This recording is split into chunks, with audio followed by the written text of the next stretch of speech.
Assalamualaikum warahmatullahi wabarakatuh. Alhamdulillahi rabbil alamin. Wabihi nasta'inu ala umurid dunya waddin. Wassalatu wassalamu ala ashrafil anbiya'i wal mursalin Sayyidina wa maulana Muhammadin wa ala alihi wa sahbihi ajmain. Amma ba'd. Pendengar kaum muslimin rahimakumullah. Di saat-saat menjelang azan maghrib, marilah kita sama-sama mendengarkan risalah yang berjudul Menggapai Keberkahan Hidup. Mengawali risalah ini, mari kita simak firman Allah Subhanahu wa taala dalam Al-Qur'anul Karim surat Al-A'raf ayat 96 yang berbunyi, Bismillahirrahmanirrahim. Walau anna akhlal qura amanu wattaqu lafatahna alaihim barakatim minas samai wal ard walakin kazzabu fa akhadnahum bima kanu yaksibun. Jikalau sekiranya penduduk negeri-negeri beriman dan bertakwa, pastilah kami akan melimpahkan kepada mereka berkah dari langit dan bumi. Tetapi mereka mendustakan ayat-ayat kami itu, maka kami siksa mereka disebabkan perbuatannya. Quran Surat Al-A'raf ayat 96. Pendengar kaum muslimin di mana saja berada, ketika kehidupan berjalan secara sinergis antara unsur-unsur pendorong dan pengekangnya dengan bekerja di bumi sambil memandang ke langit, terbebas dari hawa nafsu, mengembangkan diri dan tunduk kepada Allah, berjalan dengan baik menuju ke arah yang diredai oleh Allah, maka sudah tentu kehidupan model ini akan diliputi dengan keberkahan, dipenuhi dengan kebaikan, dan dinaungi dengan kebahagiaan. Berkah yang diperoleh bersama iman dan takwa adalah berkah yang meliputi segala sesuatu. Berkah yang terdapat di dalam jiwa, dalam perasaan, dan dalam kehidupan bermasyarakat. Juga berkah yang mengembangkan kehidupan dan meninggikan mutunya dalam setiap waktu. Jadi bukan semata-mata melimpahkan kekayaan, namun dibarengi dengan penderitaan, kesengsaraan, keresakan, bahkan kegersahan jiwa. Tuntunan keberkahan yang dapat diambil dari tuntunan di atas adalah merealisasikan keimanan dalam keseharian, meningkatkan ketakwaan dalam setiap amalan. Maka sebaliknya, hal-hal yang akan menghilangkan keberkahan itu adalah karena mendustakan ajaran dan ayat-ayat Allah. Kemudian terperosoknya seseorang bahkan masyarakat ke dalam kubangan kemaksiatan.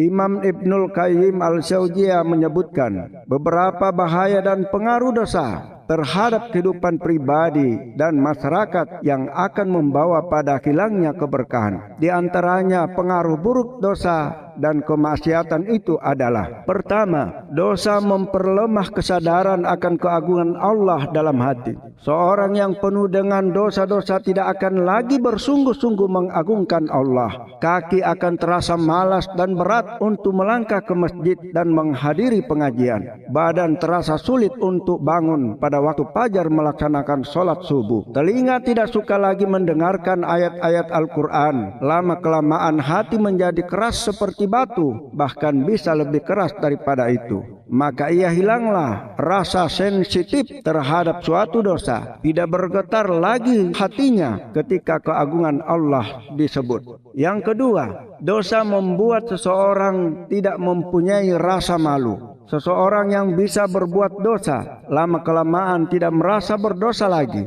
Bahkan ia tidak merasa malu berbuat dosa di depan siapapun. Bila rasa malu hilang, maka hilanglah kebaikan. Rasulullah Sallallahu Alaihi Wasallam bersabda yang artinya, rasa malu itu semuanya baik. Maksud dari hadis ini adalah bahwa semakin kuat rasa malu dalam diri seseorang, akan semakin menyebar darinya kebaikan. Yang ketiga, dosa menghilangkan keberkahan dan nikmat serta menggantikannya dengan bencana. Allah Subhanahu wa taala selalu menceritakan bahwa diajabnya umat-umat terdahulu adalah karena mereka berbuat dosa. Dalam surat Al-Ankabut ayat 40 Allah Subhanahu wa taala berfirman yang artinya, maka masing-masing mereka itu kami siksa disebabkan dosanya. Maka di antara mereka ada yang kami timpakan kepadanya hujan batu kerikil, dan di antara mereka ada yang ditimpa suara keras yang mengguntur, dan di antara mereka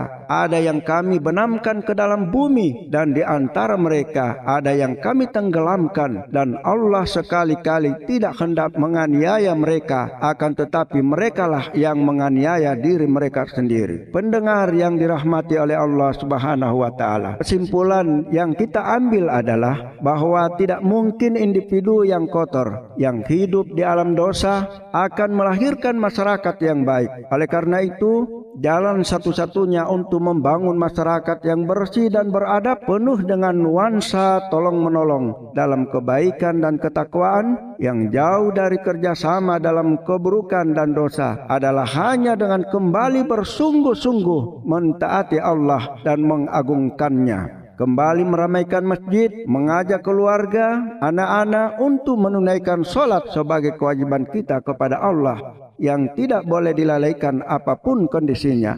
Membaca dan memahami Al-Quran, menerapkan pengetahuan tentang Islam yang sudah kita ketahui, mengendalikan nafsu, dosa-dosa, dan sesuatu yang mendatangkan murka Allah, serta tidak melupakan untuk saling peduli dan saling mengingatkan sesama saudara dan tetangga. Semoga Allah Subhanahu wa taala menjadikan masyarakat kita yang mendapatkan keberkahan, mengumpulkan kita di dalam umat Rasulullah sallallahu alaihi wasallam yang terbaik, dan terjauhkan dari ketergelinciran ke dalam jurang kemaksiatan. Amin ya rabbal alamin. Demikian risalah ini, semoga bermanfaat. Wabillahi taufik wal hidayah. Wassalamualaikum warahmatullahi wabarakatuh.